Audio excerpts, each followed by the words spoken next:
How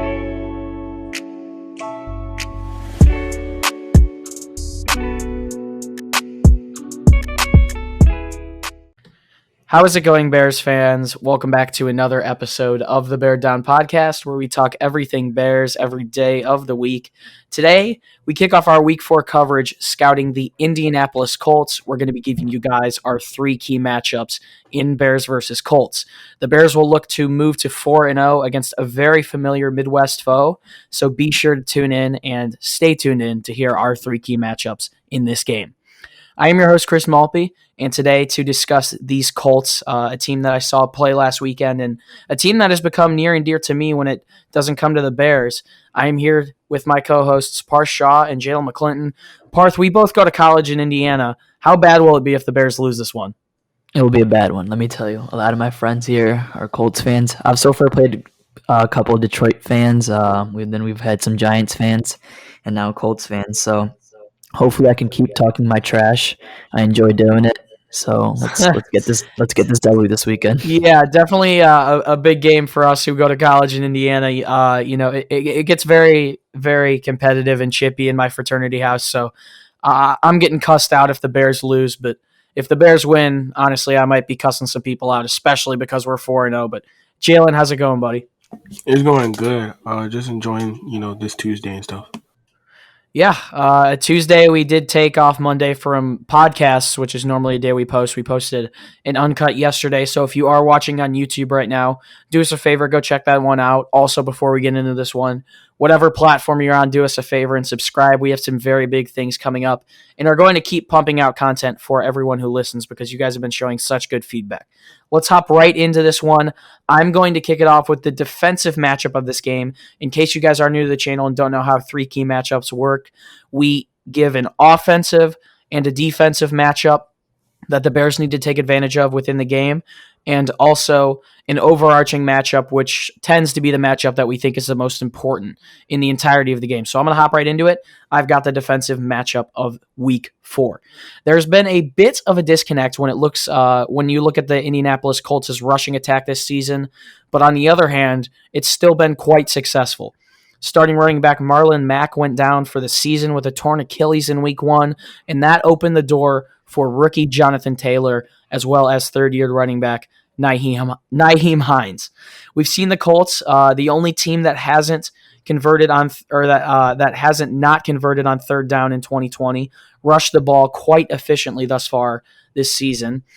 They've had 358 rushing yards as a team, 3.8 yards per carry, which doesn't seem that great, and also 3 touchdowns throughout 3 weeks. Their run game has opened up the passing game for first-year quarterback Phillip Rivers, obviously came over from the Chargers, and they've won the last 2 games, and the Bears are going to have to slow down guys like Jonathan Taylor if they want a win in Week 4. We saw the Colts take on the Minnesota Vikings just a couple of weeks ago, and the Colts really exemplified how good their rushing attack is, even with a rookie in Jonathan Taylor, who they picked up in the second round. He had 26 carries for 101 yards, as well as 1 touchdown. Overall in that game, the Colts had 151 rushing yards and 3.8 yards per carry. But for Taylor, he had 4.4 yards per carry, and the Bears are definitely going to have to slow him down and put the ball in the hands of Phillip Rivers. We saw Rivers make costly mistakes in their Week 1 loss to the Jacksonville Jaguars. That loss came to a surprise for most people who didn't expect the Jaguars, who are now, I believe, 1-2, to win a game that early on. We saw Rivers with a rating of 88.7 in that game, also threw 2 crucial interceptions in the second half that led to the Colts losing that one. So if you put the ball in Phillip Rivers' hands, he's going to make some mistakes, and that's what the Bears are going to have to aim to do this weekend, in my opinion. Rivers has had a good season, though. He has a completion percentage of 78.3.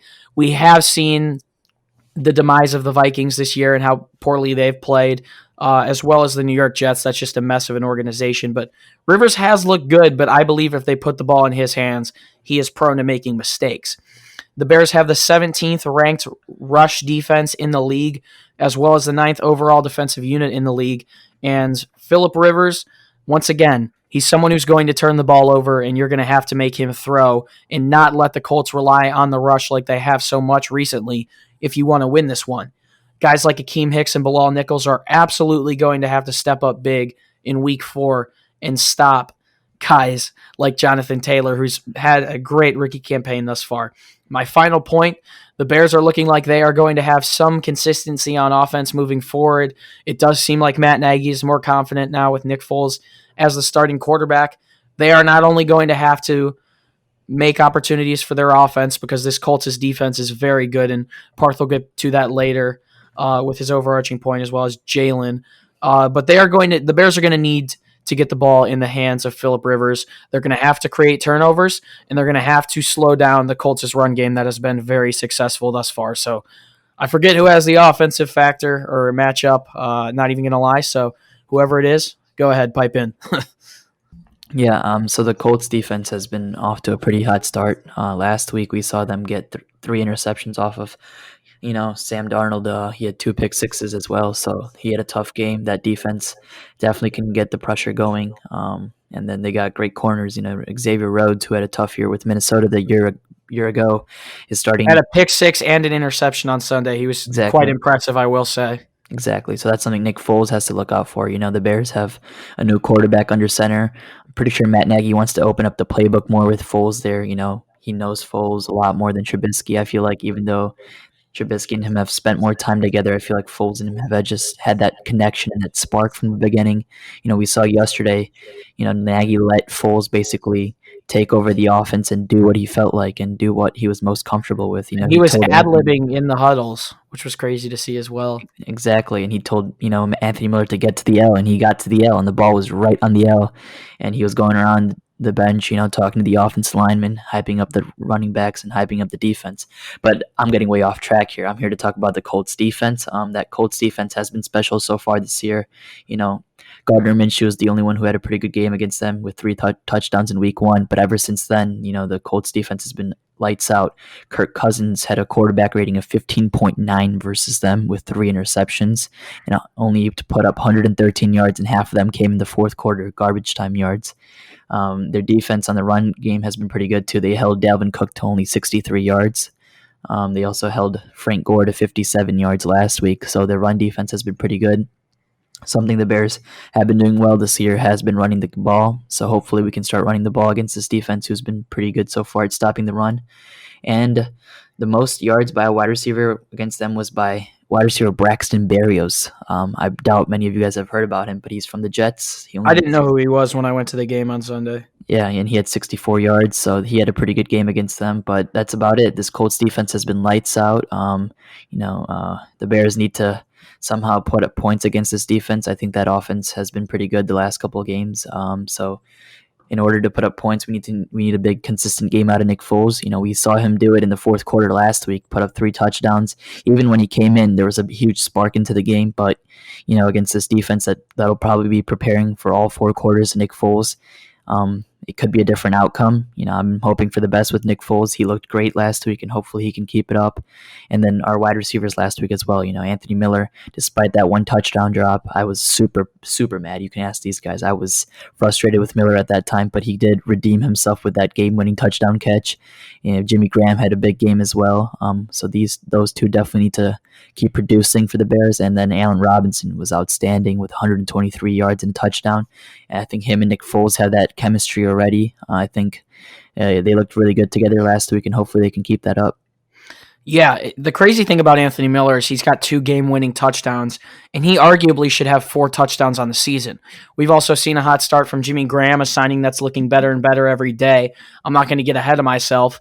He's been inconsistent at times. We saw him basically no-show in the game against the Giants, but that was a tough game for the offense in general. But those guys are definitely going to have to step up against a Colts defense that has some very solid pieces. I mean, Justin Houston, DeForest Buckner, also guys like Darius Leonard.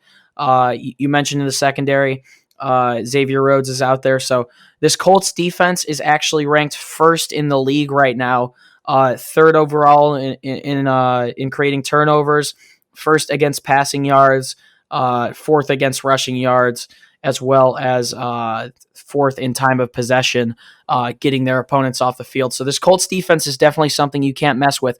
Nick Foles is going to have a very big game, but you know what? The one thing I do like about Nick Foles, he's never been one to back down from competition. He's going to have quite the competition this weekend against a tough Colts team, another team this week that is a good team that's pretty pesky. I think this is probably the Bears' toughest task yet outside of Atlanta. So it's going to be a tough one, but Nick Foles did get the starting call. He's going to have to step up big time in this one and get the balls to his receivers.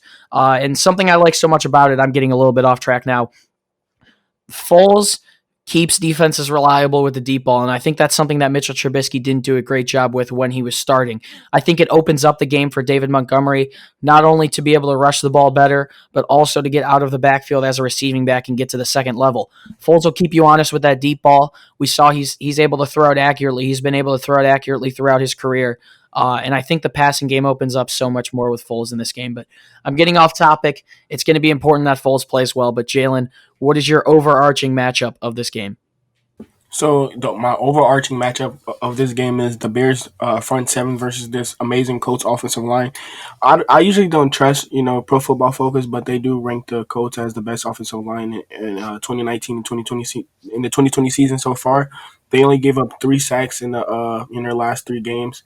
Most of those sacks were to the Vikings. They gave up 2 to Yannick Ngakoue and I think a corner or something like that on a corner blitz. But this offensive line is the best in the NFL. They have an offensive lineman in Quentin Nelson, who's probably the only offensive lineman that has a highlight tape. He's an All-Pro. He's been an All-Pro the last 2 seasons. They call it Quentin's Pancake House out here in Indianapolis. Yeah, Quentin Nelson is a very well, I'm not even say good. He's not good. He's amazing. He's one of the best offensive linemen in the NFL. I remember, some of us really wanted the Bears to draft him, but he didn't fall to 8. So they got him. They have who else? They have Ryan Kelly, who's a Pro Bowler. They still have Anthony Costanzo. Yeah, who should have been a Pro Bowler last season, and a young right tackle in Braden Smith. So they have a very good offensive line, and they're very young. They're on very cheap deals, and I'm pretty sure most this whole group is going to be together for most of the season. So if we can get pressure on Phillip Rivers, who he's not going to escape the pocket at all. He's like 39 years old or something like that. He's still I wouldn't say he's still a Phillip Rivers of the past, but he's still able to make some plays with his arm. He's not having the best season so far. He has 400 yards. 2 touchdowns and 2 interceptions so far on the season, but they're able to win games, and that's all that matters. So if we can get pressure on Phillip Rivers and make him gunsling the ball, which is something he's not new to. He's done it multiple times in his NFL career, and capitalize off turnovers, and this Bears defense should be looking to have a good day. It's going to be a big game for Akeem Hicks, and we've seen him step up big time so far, and I think a lot of people aren't recognizing it. His 3.5 sacks are currently tied for the second most in the NFL, as well as the most amongst interior defensive linemen.